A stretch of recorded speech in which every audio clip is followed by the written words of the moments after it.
హిందూ పురాణాలలో బ్రహ్మాండాన్ని కొన్ని లోకాలుగా విభజించారు. ఇవన్నీ విరాట్ పురుషుని శరీరంలోని అవయవాలుగా భావించారు. మహాభాగవతం 2వ స్కందంలో ఈ లోకాల గురించి వర్ణన ఉంది. మొత్తం 14 లోకాలని, వాటిలో ఊర్ధ్వలోకాలు అనగా భూమి నుంచి పైనున్నవి 7, అధోలోకాలు అనగా భూమి నుంచి కిందనున్నవి 7. ముందుగా ఊర్ధ్వలోకాలు చూద్దాం. అవి 7. 1 భూలోకం. ఇచ్చట స్వేదం అనగా చెమట నుంచి ఉద్భవించు పేళ్లు లేదా పేరులు, నల్లులు మొదలైనవి. ఉద్భిజాలు అనగా గుడ్డు నుంచి ఉద్భవించు పక్షులు, అలాగే జరాయుజాలు స్త్రీ పశువుల గర్భం నుంచి ఉద్భవించు మానవులు, పశువులు. నీటిలో నివసించే జలచరాలు మొదలైనవి ఉంటాయి. 2వది భువర్లోకము. భూలోకము పైన ఉంటుంది. ఇచ్చట సూర్య, చంద్ర, గ్రహ, నక్షత్రాదులు, అశ్విన్యాది నక్షత్ర సదృప్యాలైన గ్రహరాశులు, సూక్ష్మ శరీరులైన కిన్నెర, కింపురుష, విద్యాధరులు కలరు.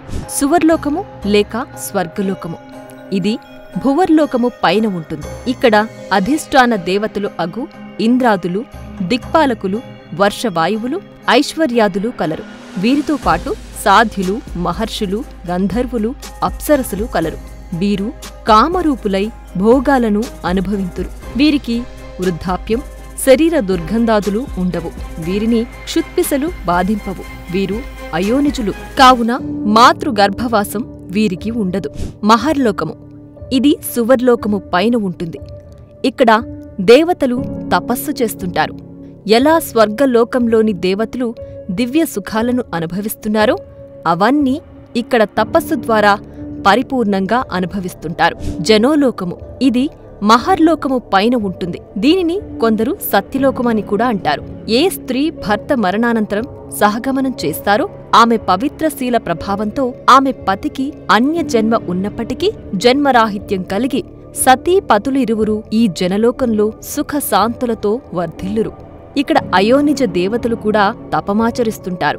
తపోలోకము. ఇది జనోలోకము పైన ఉంటుంది. ఇది సనత్, సనక్, సనందన్ మరియు సనాతన్ అనే 4 కుమారుల నివాసం.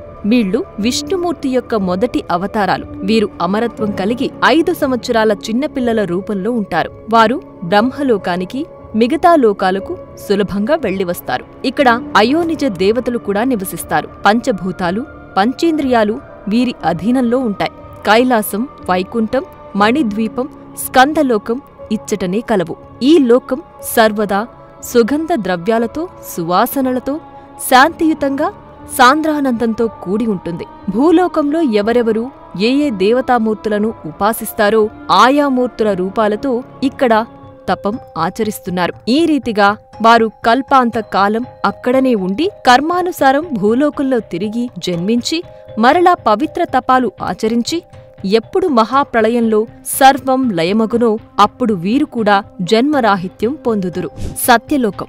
ఇది తపోలోకము పైన ఉంటుంది. ఇక్కడ సృష్టికర్త అయిన హిరణ్యగర్భుడు బ్రహ్మ అను ఒక అధికారిక పురుషుడు ఆ పదవిని అనేకానేక కల్పాలనంతరం ఒక్కొక్కరు పొంది తమ ఆయువు తీరినంతనే బ్రహ్మంలో లయమవుతారు. ప్రస్తుత బ్రహ్మకు మొదటి అర్ధభాగం తీరినది. భావి బ్రహ్మ శ్రీ ఆంజనేయ స్వామి. ఈ లోకంలో కూడా అనేక ఉపాసనలు చేసినవారు, వేదాంత విచారకులు, భూలోకంలో ఆత్మజ్ఞానం పొందినవారు, అసంఖ్యాకులగు మహర్షులు వేదాంత విచారణలు కావిస్తుంటారు. ఇప్పుడు భూలోకానికి కింద ఉండే అధోః లోకాల గురించి తెలుసుకుందాం. అవి 7. ఇందులో మొదటిది అతలలోకం. ఇది భూలోకానికి క్రింద ఉంటుంది. మయుడి కుమారుడైన బలుడి వినోదస్థానం. వీరు సూక్ష్మ శరీరులు, భౌతిక సుఖలాలసులు కావున అధిక మద సంపన్నులుగా ఉంటారు. వితలలోకం. ఇది అతలలోకం క్రింద ఉంటుంది. ఇక్కడ హటకేశ్వరుడు అనగా శివుడు భవానీ అమ్మవారితో వినోదిస్తుంటాడు. హాటకి నదీ జలాలతో తయారైన సువర్ణంతో అసుర స్త్రీలు అలంకరించుకుంటూ ఉంటారు. సుతలలోకం. ఇది వితలలోకం క్రింద ఉంటుంది.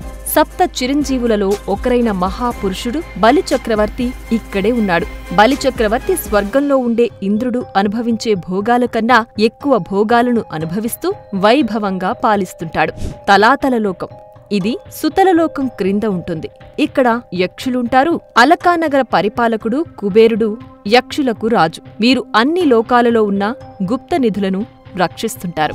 మహాతల లోకం ఇది తలాతల లోకం క్రింద ఉంటుంది. ఇక్కడ క్రతుపుత్రులైన వినత క్రతువులు, కాద్రవేయులు అను సర్పాలు సహస్రాది శిరస్సులతో కూడినవారై మహాబలవంతులై కామరూపధారులై తమ పత్నులతో కూడి ఉన్నారు. రసాతల లోకం ఇది మహాతల లోకం క్రింద ఉంటుంది. ఈ లోకంలో పరమేశ్వరునితో సంహరించబడిన దానవేంద్రులైన త్రిపురాసురులు, మాయ విద్యలో నేర్పురులైన అసురులు, రాక్షసులు నివసిస్తారు. ఇక్కడ మయుడు రాక్షసులుండే పట్టణాలను నిర్మిస్తుంటాడు. దానవ దైత్యులు, నివాత కవచులు, కాలకీయులు ఉంటారు. వీరంతా మహాసాహసవంతులు. పాతాళలోకం ఇది రసాతల లోకం క్రింద ఉంటుంది. ఇక్కడ నాగలోకాధిపతి అయిన వాసుకి మొదలు శంఖుడు, కులికుడు, ధనుంజయుడు లాంటి మహానాగులన్నీ గొప్ప గొప్ప మణులతో ప్రకాశిస్తుంటాయి. ఆ పాతాళం అడుగునే ఆదిశేషుడుండేది. 30,000 యోజనాల కైవారంలో చుట్టుకుని ఉంటాడు. ఆదిశేషుడి పడగమీద ఈ భూమండలం అంతా ఒక ఆవగింజంత పరిమాణంలో ఉంటుంది. ప్రళయ కాలంలో ఆ ఆదిశేషుడే ఏకాదశ రుద్రులను సృష్టించి సృష్టి అంతా లయమయ్యేలాగా చేస్తుంటాడు. ఈ 7 అధోలోకాలు ఒక్కొక్కటి 10,000 యోజనాల వెడల్పు, అంతే లోతు కలిగి ఉంటాయి. వీటిని బిలస్వర్గాలు అని కూడా అంటారు.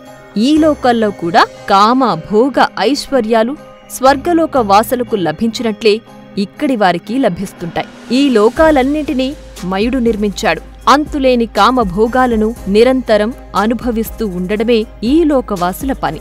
ఊర్ధ్వలోకాల వారికి ఉన్నట్లు ఇక్కడి వారికి మాత్రం సూర్యరశ్మి ఉండదు. అయితే సర్పాల మణులు దేదీప్యంగా కాంతులీనుతూ ఈ లోకాలలో వెలుగును ప్రసరింపజేస్తుంటాయి.